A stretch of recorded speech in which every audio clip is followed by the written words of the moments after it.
Is there a Spider-Man Brand New Day breakdown?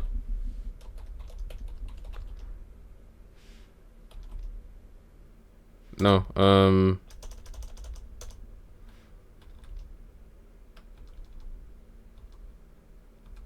Trailer official breakdown? Official breakdown. This shit a 21-minute video.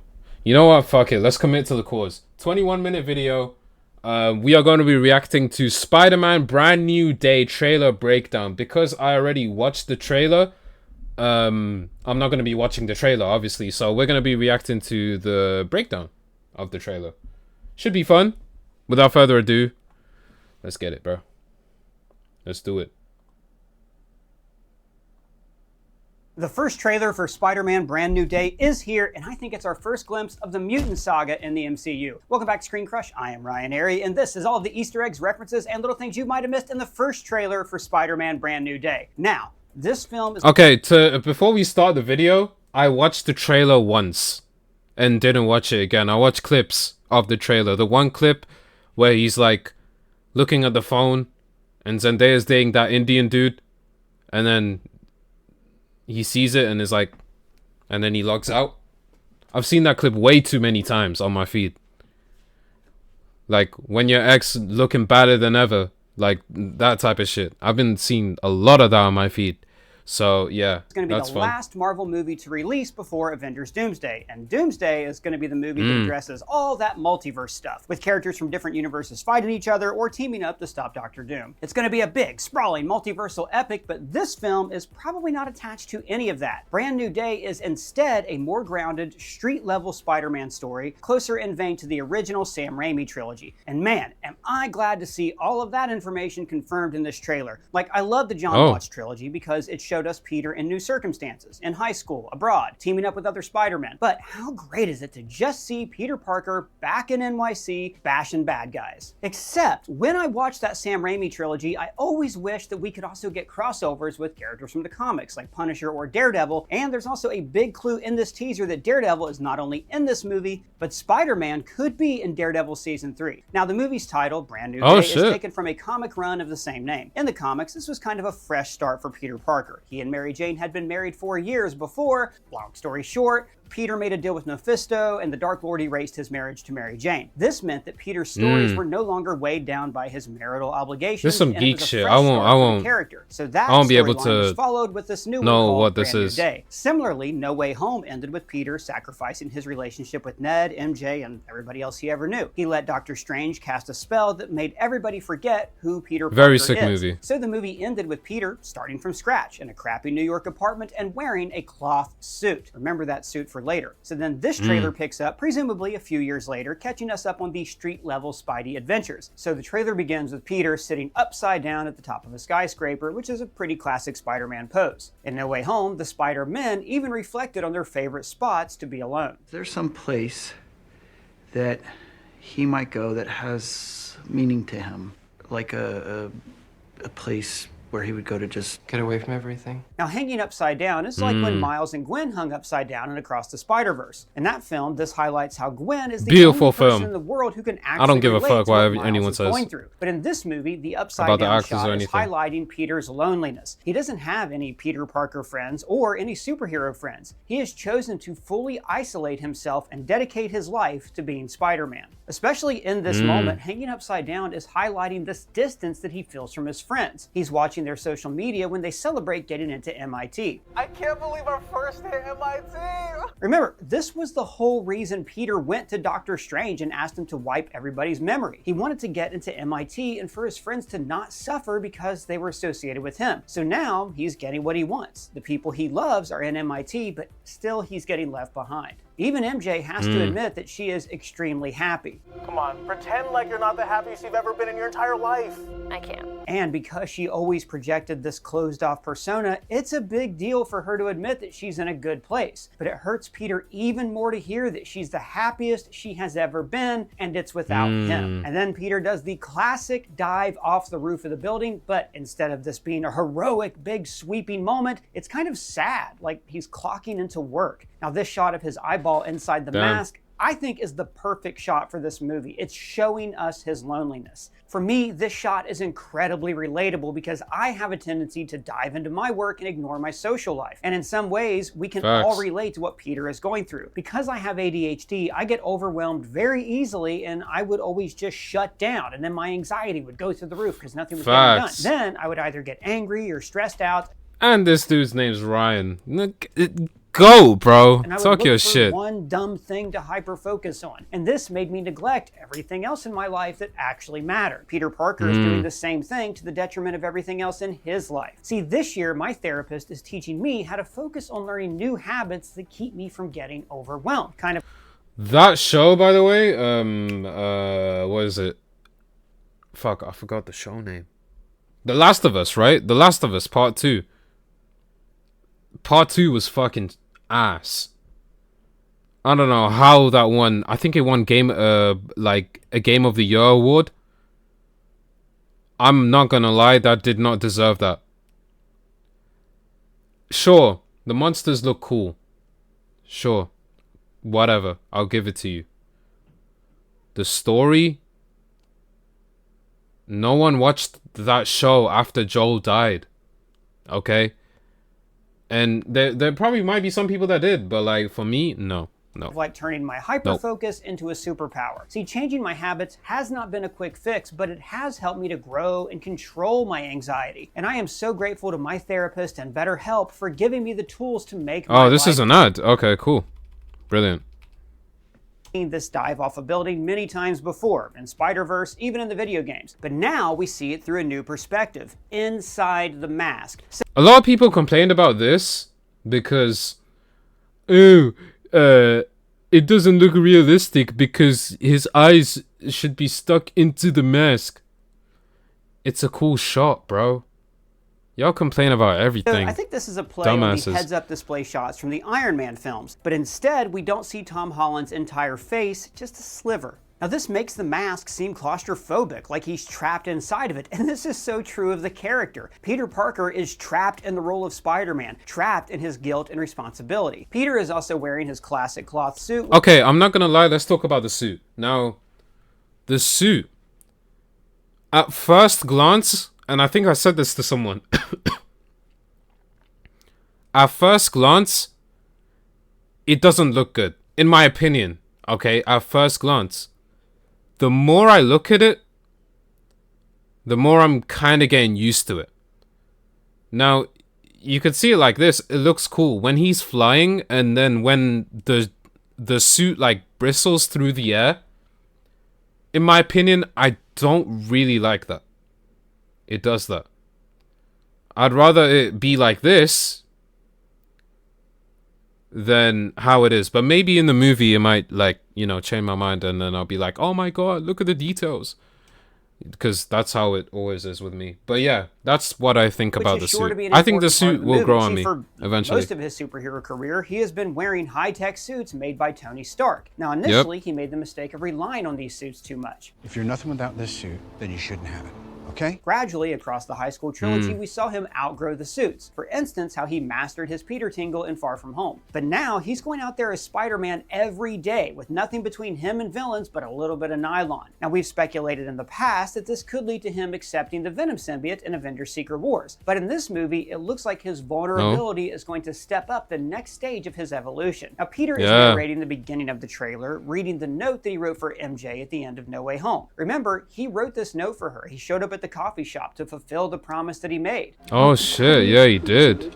But when he saw the shard of the Black Dahlia necklace that he gave her and the cut above her eye, he decided that she was better off without him. But now Peter has found that note and he's starting to think back on his old life. We see him lingering around the same coffee shop watching Ned enter. This is followed by a shot of a washing machine, calling back to the comics when Peter Parker had to wash his costume in a laundromat and wear a bag to hide his identity. Or in Spider-Man 2, when his suit ruins the rest of his clothes. Up until now, being Spider-Man was mostly fun for Peter Parker. But in this movie, we're going to see how it's become become a burden. But we also see that Peter's life as Spider-Man is going pretty damn well. He's not being hunted by the police, although Jameson probably is still blasting him in the media. But here we see that New York is honoring him with a key to the city. Now, this has a few implications for Daredevil Born Again. First of all, showrunner Dario Scartapane has said that they're going to wrap up the Mayor Fisk storyline in season 2, meaning that this movie is definitely set after and not during those events. So Fisk's anti-vigilante task force is no longer active. But I haven't watched Born this. Again, we will see them hunt Please down let me know if it's good. like Daredevil, But I haven't Jessica watched Jones, this, and so whatever I don't know. guest stars they can pack into the season. Spider-Man also got a sort of name drop, but it was more of a copyright-free mention last season. Or a man who dresses in a spider outfit. So Peter's toying with the key, and it just looks like it means nothing to him. He would rather have his friends back. And then we get into the action with Pete swinging down to fight this camouflage tank. Now, we've seen this tank in BTS footage, and there are rumors that it belongs to the Department of Damage Control. So in Spider-Man Homecoming, we saw this agency, Damage Control, was co-founded by Tony Stark as an agency that was going to come in and clean up after the superhero battles. That's why Adrian Toomes is all butthurt, because they canceled his contract. And also, I should note Damage Control is a really fun comic about this government agency that's always on the fringe of every big superhero battle. And at one point, ABC made a Damage Control pilot that didn't get picked up. But following the death I feel like of this Tony is Stark, reaching. Damage Control has become a much more regulatory agency. They seized Stark drones in No Way Home. They arrested Peter Parker. They hunted down Kamala Khan and her friend Kamran in the show Ms. Marvel. And rumor has it that they will be hunting down Sadie Sink's character in this movie, but for some reason she's under the Punisher's protection. So Damage Control has become an agency that's known for policing people with superpowers. And if the next big Marvel saga is focused on the mutants, then I could see Damage Control morphing into a mutant control agency. And they were also the key antagonists in Wonder Man, when they were just trying to arrest Simon Williams because they needed funding for their super prison. So here we have a government agency that's desperate to prove that they deserve to exist. So I can see them infiltrating every corner of the MCU from now on. Now in this movie, the head of Damage Control is played by Tramell Tillman, who you know from Severance. I need to Later watch in the trailer, Severance. we I see have him not having a watched casual Severance. conversation with Spider-Man, all. which tells me that initially, Damage Control wants to work with the hero that just got the key to the city. I'm guessing that Damage Control at some point is going to overstep their boundaries, and then they will become an antagonist in the film. And then the classic 60s animated theme plays softly on piano. Spider-Man, Spider-Man, Spider-Man. Leading into Frank hitting Peter with his battle van, which, by the way, is taken straight from the comics. And speaking of Punisher, we have some kick-ass new shirts that we designed for Fox. Chill out. These. What the hell, Frank? You just hit me with a van! Quit your whimpering. Now, Punisher actually first appeared in Amazing Spider-Man issue 129 when the Jackal tricked him into hunting Spider-Man down. The Punisher was immediately a hit. Readers loved this murdering anti-hero who was always out for revenge because it was in line with movies of the day like Dirty Harry or Death Wish. Over the years, he has become his own franchise Punisher's and really an good. ideological opponent of Daredevil. Now, John Bernthal played him in several seasons of Daredevil, and he's getting his own R-rated one-shot sometime this year. Now, the last time we saw him, he escaped Kingpin's jail and was out on the streets. So Frank running over Peter seems like a meta joke from Captain America the Winter Soldier. In the audio commentary, the Russo brothers joked that the Penske truck that hits Jasper Sitwell was driven by the Punisher. And notice that Frank has modified his battle van to have a port in the windshield so he can fire through it without damaging the windshield, which makes it hilarious that Peter just kicks it through right afterwards. So there's this whole push-pull between them where Peter webs up his gun barrel because in the comics, Spider-Man doesn't kill, and he and Daredevil are always trying to hold Frank back from, murdering people. And after he knocks Frank out of the van... Go home! Frank, you okay?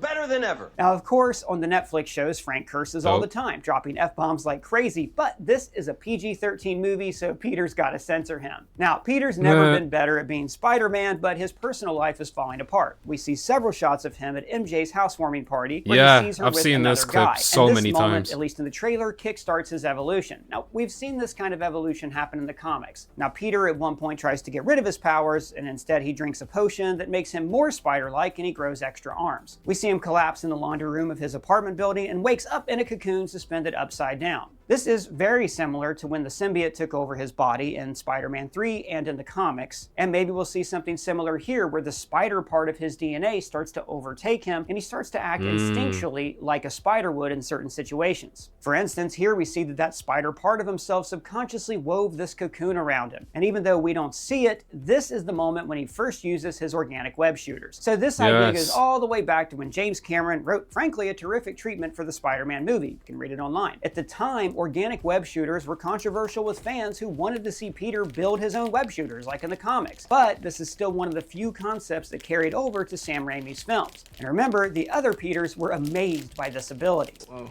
Like, does it just come out of your wrists, or does it come out of anywhere else? And now we're seeing that Tom Holland is slowly developing this same ability. He can weave stronger webs, has heightened senses, and greater strength. Matt Singer also reminded me that this cocoon is lifted from the other storyline in the comics from the J. Michael Straczynski run. Now this arc is very tied to the idea that Spider-Man is actually a mystical spider totem that appears across the multiverse. Now the character Ezekiel was invented for that storyline, and that's the same guy who was the antagonist in the movie Madam Web. So maybe out there in the multiverse, there is a universe where Madam Web was a big success and it's about to cross over with this film, but I don't think this movie is going to have anything to do with the multiverse at all. Oh, please let it be true. So this leads to him getting scanned, probably in Bruce Banner's lab. The text here reads, "Enhanced human detected," and remember, this is the word that the MCU basically uses for superheroes who aren't mutants.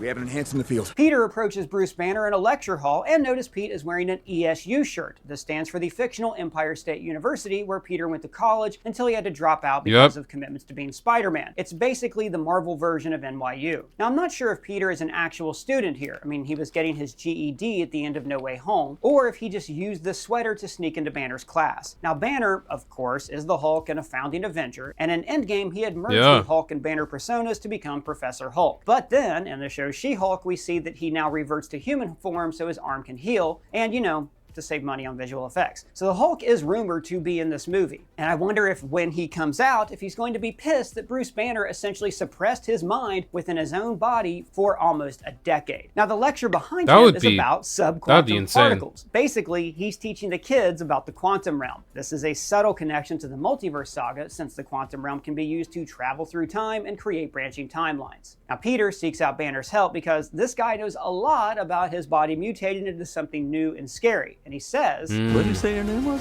Which could be a meta joke because remember, he and Peter never actually met on screen, although I'm sure they chatted at Tony Stark's funeral. We only really got this snippet of acknowledgement. There's an Ant-Man and a Spider-Man? It's also a cool full circle moment that he meets Banner in a classroom because in Homecoming, Bruce Banner's portrait was on the wall with other scientific greats. I actually wonder, is Bruce raising his son Scar in New York, or did he take him back to Scar? Remember, Scar is his son who briefly cameoed in She-Hulk with the worst haircut Hulk had a son? In the history of this franchise. Yeah, what is that haircut, my guy? You look... Yeah, nah. Nah, brother. They pushed your hairline so far back, you look like Paul Heyman, bro. Holy shit.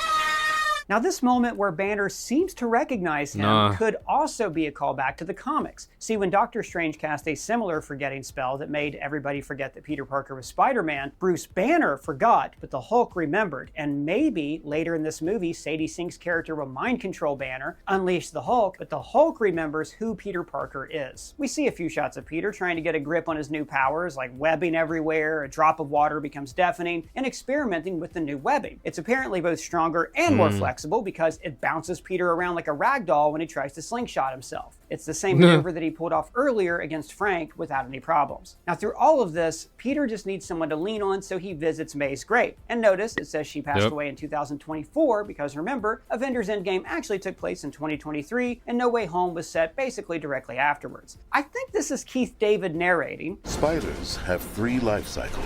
And he's talking about the life cycle of spiders. He says they have 3 cycles: egg, spider, late, and adult spider. In Peter's case, we've only ever seen him as a teenager, a spiderling, but now he's growing into an adult spider. I'm actually glad they're marking this new trilogy of films with a big change. Truly, this era is a brand new day. So this leads into Sadie Sink's mystery role. Tremel Tillman says, "We are faced with a danger that we can't control." And we see Spider-Man rescue this woman inside of the tank. And then she gives him this creepy look because she's being mind controlled to pilot the tank. And then we see this mind control shift over to the police. So I don't want to get too much into leaks, but all we really know about this character is that Sadie is playing some someone who is on the run and has mind control powers. And there's two strong candidates for this role. One is, of course, Jean Grey. It would make sense if Damage Control started hunting down mutants and if they were an antagonist to the X-Men, and frankly, I think that's a kick-ass direction to take the franchise. But another, more likely choice is that Sadie Sink is playing the villain Typhoid Mary. So Mary is a Daredevil villain, a mutant with the power to control the weather, and she has limited mind control powers. She's a much better fit for this grounded Spider-Man film. Jean Grey is also known for being very closed off emotionally, which is why it's a big deal when she unleashes and becomes the Phoenix, so frankly, she's not the most natural choice for a villain in this film. And then we finally get this tease from Homecoming paid off. This is Michael Mando as the Scorpion. Remember, he was in Homecoming on the ferry when he got a scarred face because Peter was screwing around. Then he pressured Adrian Toomes for information on Spider-Man so he could get his revenge. And I heard a rumor. You know who he is? Then they highlighted his scorpion tattoo, teasing that Mac Gargan would become the villain from the comics. Now in the books, Gargan was actually hired by Jameson, who built the suit for him so he could capture Spider-Man. Of course, it backfired, and Gargan instead became a supervillain. By the way, I love what they did with this suit. It looks like it was compiled from old parts, like the gear from the Shocker or the Vulture. Oh, is the Vulture in this? No, buddy, remember? He got sent to another universe to meet with Morbius in a field. Has to do with Spider-Man, I think. And then we see MJ and Spider-Man on a roof. So is she remembering who he is? Or is Peter getting close to her as Spider-Man since he can't get close to her as Peter Parker? For the action shots, we get another bit of the tank chase where he causes it to turn. I wonder if this could be where his webbing snaps, necessitating the stronger organic webbing he gets later in the movie. And during the fight, he smashes into this bus window and this girl doesn't even see him. For one thing, that's probably just New York in the MCU. Superheroes bash into stuff all the time. But it also seems like a clever nod to Stan Lee's cameo in The Amazing Spider-Man when he couldn't hear Peter's fight with the Lizard. And then we get this tribute to Amazing Fantasy 15, Spider-Man's first appearance, with a montage of shots of Spider-Man fighting Boomerang, Tarantula, and the Hand. So these are probably montage shots from the start of the film to show us how busy Spider-Man has been over the years. But the ninjas are particularly exciting because these are the Hand. This is a ninja death cult that is obsessed with immortality. They were created by Frank Miller and first appeared in the Daredevil comics, and we saw Daredevil face them in season 2 of his show, and then in the team-up show in The Defenders. Except now they are wearing the comic-accurate red suits created by Frank Miller. It's interesting that this is in a prison. So I've wondered for a while if Daredevil Born Again season 2 will end with Matt Murdock being exposed as Daredevil and going to jail, which happens a couple times in the comics. Maybe the Hand attacks him while he's vulnerable and Spider-Man can rescue him and then turn to him in a cell and say, hey, you're a really good lawyer. Now while Peter is kneeling, his eyes turn black, which is similar to what happens to the Hand's super weapon, the Black Sky. But I think this is just like his mutation taking over. His new webbing is so strong it can not only stop a sword, but rip it apart. And something else I want to point out about this ending, you guys have been talking about this on our live stream. Look at the bottom of the screen. In this massive splash panel, it looks like there could be someone else beneath Spider-Man. Now, of course, we saw something similar at the end. It looks like there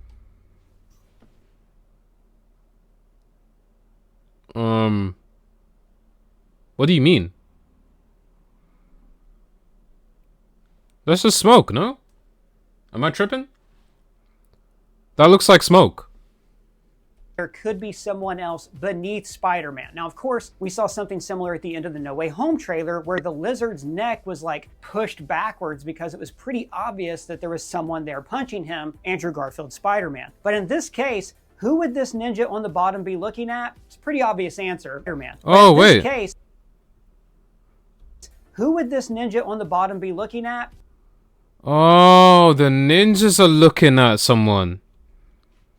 His neck was like pushed backwards because it was pretty obvious that there was someone there punching him, Andrew Garfield's Spider-Man. But in this case, who would this ninja on the bottom be looking at? It's a pretty obvious answer. I think Daredevil is definitely in this movie, and he and Spider-Man are teaming up to fight the Hand. And finally, we learned that MJ apparently moved in across the hall from Peter. It's either coincidental or he's lying about being her neighbor so he can stalk her. MJ is wearing a black outfit, similar to her iconic Face It Tiger panel from the comics when she first revealed herself to Peter. Notice she's still wearing the Black Dahlia necklace that Peter bought her, and behind Peter, we see a collage of Spider-Man photos. So that has me wondering, Does she remember being in a relationship with just Spider-Man? Maybe MJ is trying to piece together why she was at the Statue of Liberty all those years ago. So then, Peter will be stuck with a hard choice. Does he tell her the truth so she doesn't feel like she's missing time? If he does tell her, she'll be pissed that he didn't come back for her, and it'll put a target on her back yet again. And he describes himself as, I'm just a neighbor from across the hall.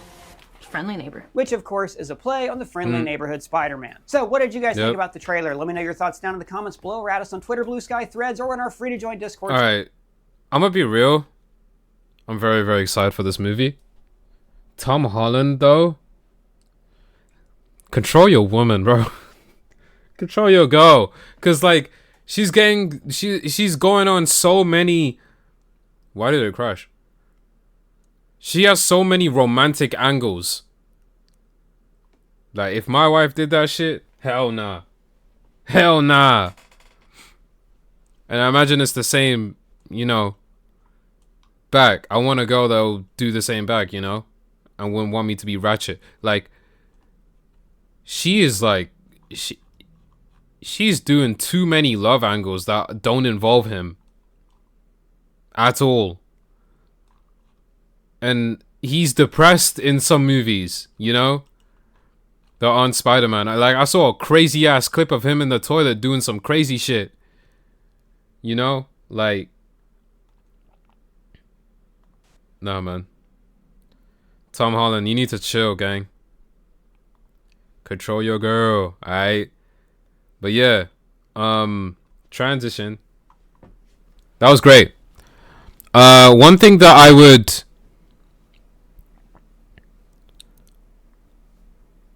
Yeah, hold on. One thing that I would change about the movie...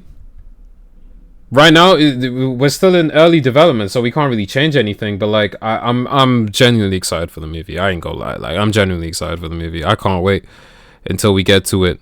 Like, I'm gonna be real. It's gonna be very fun. And yeah, why did I get mentioned on this?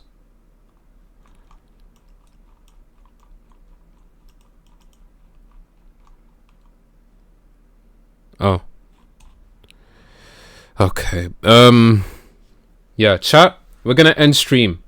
Alright, thank you so much for watching. I appreciate all of you for coming through. Whoever did come through, I appreciate you. Yeah, it was a good stream. Obviously first proper stream in this room. YouTube videos will be on the way. Goddamn, I look good. But yeah, appreciate y'all. And I'll see y'all in a little. See y'all in a few. Take care. Alright, we out. We out. Yeah.